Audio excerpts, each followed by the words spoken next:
បាទសួស្តី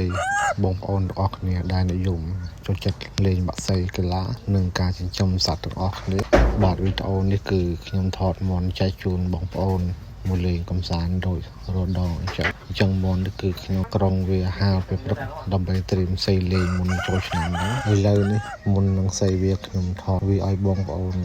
ទស្សនាសិនចាំយើងសីតាមក្រោយទៅពិសីឲ្យចាំយើងចូលទៅពីថ្មហើយវីដេអូហ្នឹងគឺមានតែ